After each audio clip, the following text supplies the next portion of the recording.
Të gjitha falenderimet e plota dhe madhështia absolute i takojnë vetëm Allahut të madhruar, Zotit të vetëm të gjithësisë.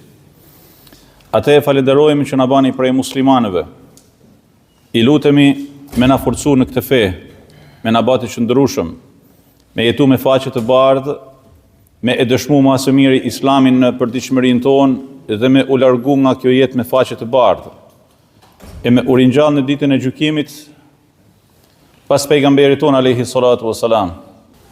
Të gjitha salavatet dhe selamet të mate për zemërta, ja dërgojmë sot në këtë ditë edhe në çdo moment të jetës sonë, ma të mirit edhe ma të shtrajtit të krijesave të Allahut, Hazreti Muhammedit alayhi salatu wassalam, që u dërgua mëshirë për të gjitha krijesat.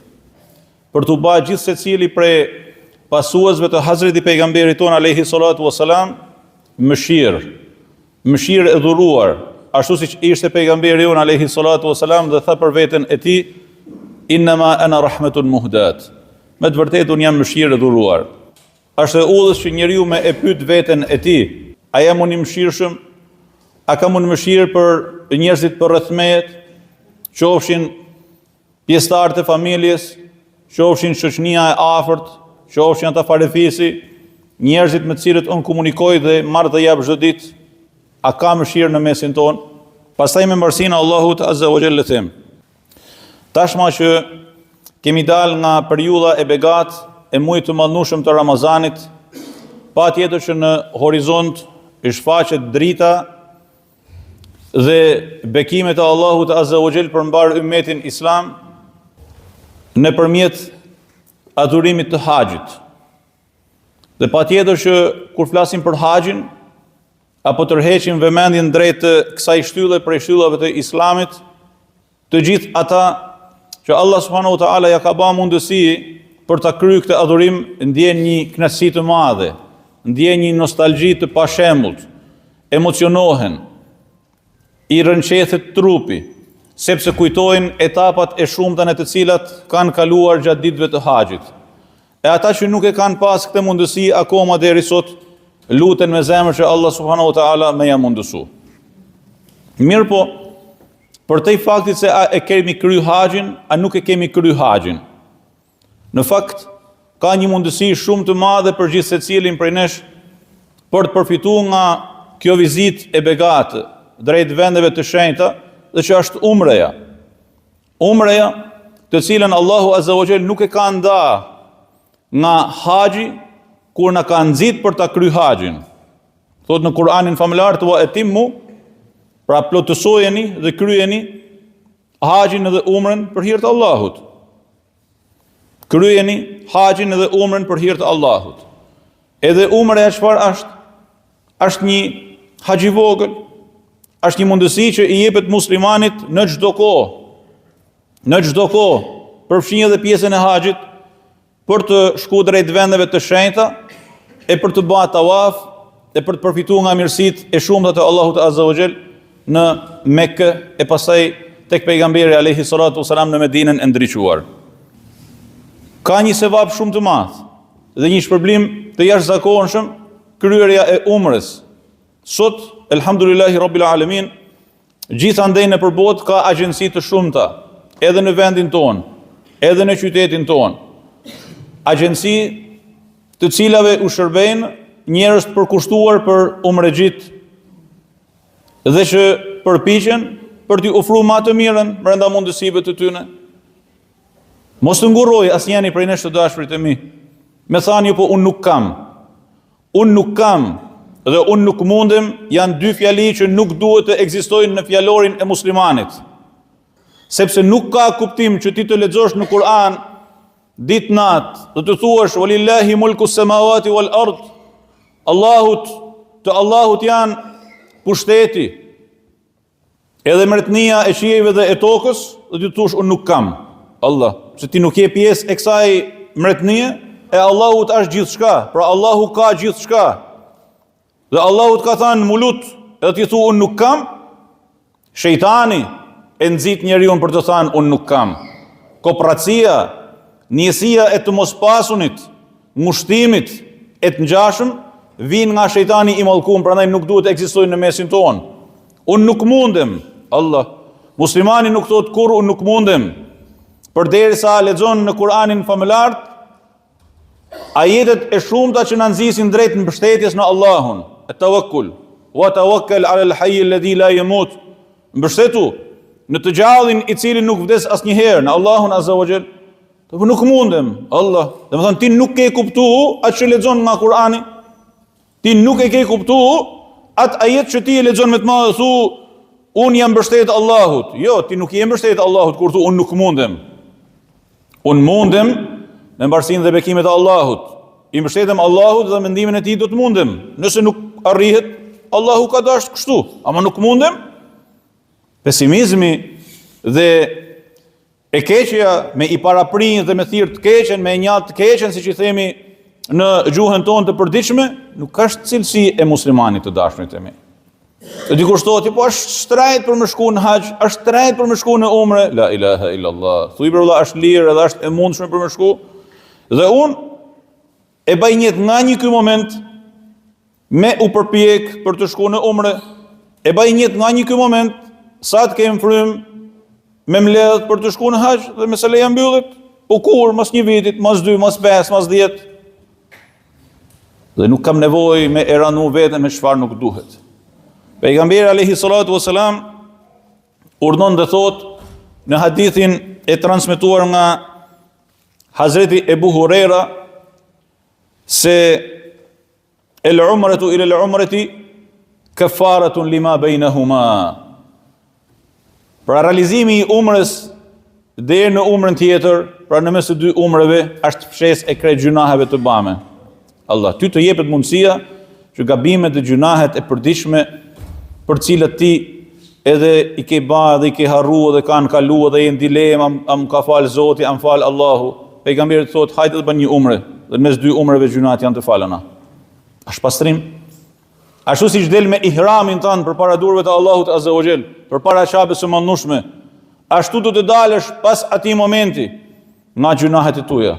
Pejgamberi alayhi salatu wasalam na nxit edhe më shumë se kaq, thotë vazhdojeni haxhin edhe umren, pra pasojeni me njëna tjetrën, ke ba një hax tjetër, një umre tjetër, pra mos u ndal asnjëherë nga përpjekja për të përgjigjur Allahut Azza wa Jall me lebejk Allahumma lebejk.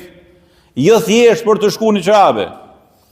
Jo thjesht për të thënë se kam fluturuar me linjë direkte nga këtu dhe deri atje, por se me u rrënjos në veten tonë ajo thirrje e shenjtë, lebejk Allahumma lebejk, me ditë muslimani, me u përgjigj Allahut në çdo moment të jetës së tij. Në gjendje të mirë, në vështirësi, në pasuni, në varfëni, lebejk Allahumma lebejk. Ditën, natën, kur jemi shënosh e mirë, kur nuk jemi shënosh e mirë, lebejk Allahumma lebejk. Kur jemi të ri, kur jemi të moshuar, lebejk Allahumma lebejk. Kur jemi me njerëz, na duket sikur kemi botën, edhe kur je fillikat, lebejk Allahumma lebejk. Lebejk Allahumma lebejk do të thotë që njeriu më arrit në një grad që i sheh të gjitha gjanat i njësoj përpara syve të tij. Nuk kanë asnjë lloj ndikimi. E mira dhe e keqja janë njësoj. Por sa ai shkon nga e mira, patjetër. Nuk ndikohet. Nuk i prishet balanca për asnjë situatë në jetë. Dhe argumenti më i madh, Allahumma in lam yakun bika ghadabun alayya fala ubali. Pejgamberi alayhi salatu wasalam në një ndër ditët më të vështira të jetës së tij, në qytetin e Taifit, kur e gjunin me gur, e shanin, e poshtnonin, punohej kundër zotnisë tonë alayhi salatu wasalam, e kishin gjakos dhe ishte e veçuar në një vend aty në hijen e një pemë, atsa pemëve aty. Dhe thoshte Allahumma në një dua shumë të njoftun. Në fundin e saj thotë Allahumma in lam yakun bika ghadabun alayya fala ubali. Dhe më thënë, nëse kretë kjo që po ndodh me mua nuk ka shenjë e zemrimit tënd ndaj meje, unë nuk pyes fare.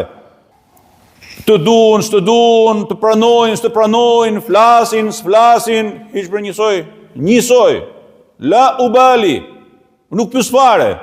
E rëndësishme, Allahumma kanë razi për mua. Lebejk Allahumma lebejk. Për pejgamberi alayhi salatu wasalam thot, pasojeni haxhin me umre, sepse ato të dyja tenfiyani al-faqra wa dhunuba, pra i fshin, i eliminojnë fukarallekun edhe gjunahet. Shikoni, këto të dyja drejt të cilave ju thret shejtani. Pra në thret shejtani. Fukaralleku në zemër, skamja, frika, a thu po na del dita, a thu po na del nata, a thu po kemi qa me hangër, a thu po kemi qa me pi, si po shkojmë, tek po bajmë. Du drill, si për teka. Po mirë, nuk ka Zot kjo botë, tia nuk je besimtar, tia nuk thu tawakkalna ala Allah, tia nuk punon i mbështetur në Allahun Azza wa Jall, tia nuk e din se qysh se ke ardhur në këtë botë. Allahu Azza wa Jall thot, nahnu narzuqukum wa iyahum, ne ju furnizojmë ju edhe ata, pra ju edhe fëmijët tuaj. Allah, frik. O muslimani s'ka frik. Muslimani ka vetëm një tutje. Tutjen që mos me vepru atë për cilën Allahu subhanahu wa taala nuk ka shtrazi. Tutemi që për të Zot me ba diçka për cilën pastaj Allah azza wa jall zemrohet me ne. Ama s'bahet, nuk arrihet, e shkoni e fleni, bre, futu një minjerë dhe mbyllun i mren. Ashtë ma e dejmë me shku në një shpel të madhe me hy mren dhe me umyll, edhe mos me marrë ma vesh askush për ne. Se sa vetëm ankesa, buf, anek nej, Allah. Osaj, Allahumme, shfa Allahumme. Shfar Allahumme. Pra ne të dashën dhe shtrejt, pejgamberi alayhi salatu wasalam në nëzit drejt haqit dhe umres, duke në thanë se ato të dyja ju fshin dhe ju eliminojnë dhe ju pastrojnë nga fukaralleku dhe gjunahet, njësoj si zjarri që pastron hekurin, arin edhe argjendin nga papastërtit. Kjo është. Fe kemi nevojë me u pastru, jo thjesht nga gjunahet e përditshme, kemi nevojë me u pastru këtu për mrena, nga fukaralleku i shpirtit, e fukaralleku i mendjes, e fukaralleku i mosditunit për shfrytzu atë çfarë Allah subhanahu wa taala na i ka hap dyert për të jetuar me dinjitet edhe me drejtën e Zotit në jetën tonë të përditshme. Të dashtun dhe të shtrejt. Një hadith të cilin e transmeton Imam Ibn Hibban në Sahihun e tij nga Hazreti Abdullah ibn Omar, Allahu qoftë i kënaqur prej të dyve, i cili na thotë se pejgamberi alayhi salatu wasalam ka urdhëruar dhe ka thënë: "El ghazi fi sabilillah", pra luftëtari, mujahidi në rrugën e Allahut, haxhiu dhe umrexhiu janë wafdullah, pra në delegatë e Allahut, janë miqtë e Allahut, la ilaha illallah. Ka vendos në pozitën e mujahidëve, ty që shkon në haxh, ty që shkon në umre. Do thotë i ka ftuar dhe i janë përgjigjur, i kërkojnë dhe i përgjigjet. Allah. Ti me haxhin tënd, me umrën tënde je paralel me një njeri në rrugën e Allahut, një mujahid në rrugën e Allahut. Të ka thënë ti veç hajde. Unë të kam thirr, hajde. Ka ca që thirrën dhe nuk dënjojnë. As ta lexojnë thirrjen, Allah azza wa jall mos na baf prej tyne. Ka disa që thirrën dhe shkojnë në mënyrën ma të padenj, e ka disa që ju ashtan ti veç lutu se unë të përgjigjem dhe nuk lutet dhe e humb atë mirësi të madhe, la haula wala quwata illa billah. Të dashtun dhe të shtrejt. Prej mirësive të mëdha të umrës është patjetër edhe vizita e pejgamberit alayhi salatu wasalam. Dhe kështu e marr kthesen për ta përfunduar hutbën e kësaj xumaje. Vizita e pejgamberit alayhi salatu wasalam, e cila nuk ka peshë dhe është ma e rëndë në peshore se sa gjithë bota. Po lexoja një libër me shumë vlerë të një autori Medineli, i cili flet për vlerat e Medinës së pejgamberit alayhi salatu wasalam. Edhe në parathanin e tij ka një ngjarje e cila peshon krejt atë libër flori. O thot në vitin 1408 të hijretit, isha student në Kairo. Edhe e disa shok egjiptian, ishim në një mbledhje, në një takim prezantimi, mu njoft me shoqënin, shokët e shkollës edhe disa miq kështu. Thot edhe një zotënie prej të pranishmëve, kur ne u prezantuam më tha, zotrote je nga Medinaja e ndriçuar, i thash po, alhamdulillah. E tha, a i faltin xhamit pejgamberit alayhi salatu wasalam? I thash po, alhamdulillah. Sa a mundem unë me të kërku një nërë? edhe me ma plotësu atë? I thash brenda mundësive. Sa është diçka shumë e thjeshtë. Edhe nuk të kushton asgjë. I thash urdhno. Sa am lejon me ta pudh ballin? Në meta i thash po, pse më ma pudh ballin?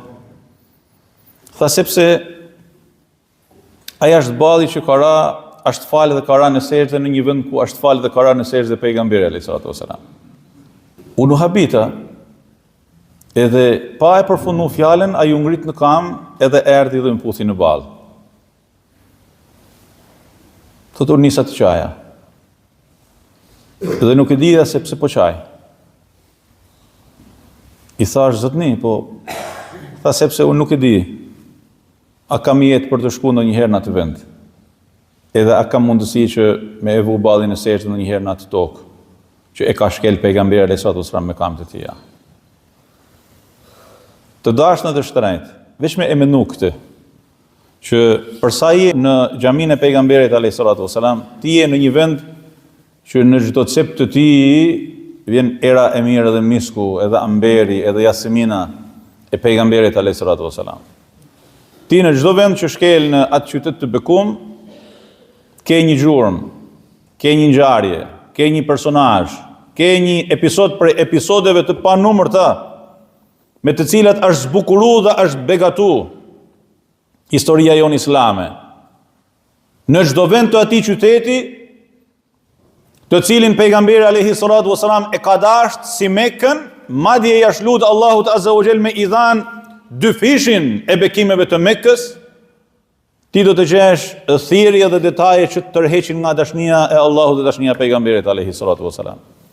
Mjafton që përpara syve të tu që në momentin që zbret në aeroport të shfaqet një mal, ma i bukri dhe ma i dashtuni, edhe ma i dritshmi i maleve të botës, mali Uhudit, për të cilin pejgamberi alayhis salam urdhon të thotë si Uhudun, Jebelun yuhibbuna wa nuhibbuhu. Uhudi është një mal të cilin e duam dhe na do. Allah. Mali e ka dasht. Çdo gjë e ka dasht. A nuk është thirrje teksa e sheh Uhudin dhe sa i bukur është? Me pyet veten tënde, po ti a e don pejgamberin alayhis salam? Ti a je në atë pozitë si pozita e Uhudit? Që pejgamberi më thanë për ty filani, më don edhe e du. E të marrë pak Uhud me vete, po jo me marrë copa gursh, si që bajnë disa, me mush strajqat me gur, që s'ka as një vlerë. Edhe gur të qabes me t'i marrë dhe me i heke, me t'i dhanë ty nuk t'kanë as një vlerë. Rëndësi ka ajo çfarë ti merr prej mesazheve të këtyne gurve, e këtyne episodeve, e ngjarjeve, për t'jetu siç pejgamberi alayhis salam ka porosit dhe ka dasht. Të dashtën dhe të shtrejt për ta përfunduar hutbën e kësaj xumaje, ka një hadith të pejgamberit alayhis salam që thot: "Khamsun min al-ibada", 5 gjana janë prej adhurimit. An-nadharu ila al-mushaf, me vështru mushafin, pra me hap Kur'anin dhe me e vështru je në adhurim. Pa le me e lexue, me e kuptue, me e praktiku, oho, sa anal shkojmë. Veç me e pa, qysh momentin e parë është i bekum. Pastaj vështrimi në qabën e mallnushme. La ilaha illallah, la ilaha illallah. Allahu ta shtov dritën edhe bukurinë edhe madhështinë. Është e dua që na ka mësuar pejgamberi alayhi salatu wasallam me e ba kur e shohim qabën e mallnushme. Pastaj vështrimi në fytyrën e 2 prindërve, që janë bekim nga Allahu azza wa jall për ne dhe janë dera e mesme e xhennetit. Je përpara derës së xhennetit. Allah Allah, ti veç me pa je në adhurim. Thot dhe vështrimi në Zemzemin, i cili të hutul khataja, i fshi, i eliminon gabimet dhe gjunahet, dhe vështrimi në fytyrën e dietarit. Prandaj fuqahat e 4 shkollave tona juridike kanë konsideru si mustahab, si vepër të pëlqyme, që umregjiu a haxhiu në prag të largimit nga qabja të pi Zemzem dhe të lutit, që mos të jetë takimi i fundit, e mos të jetë vizita e fundit, dhe t'i lutet Allahut azza wa jall që të rikthehet në këtë vend, si thon dietarët tanë merratin ba'da karrat, herë pas here, dhe t'i lutet Allahut azza wa jall për mirësitë, e bekimet, e dritat, e sekretet, e begatit, e këtij vendi, e këtij uji të mallnueshëm. Walhamdulillahi rabbil alamin.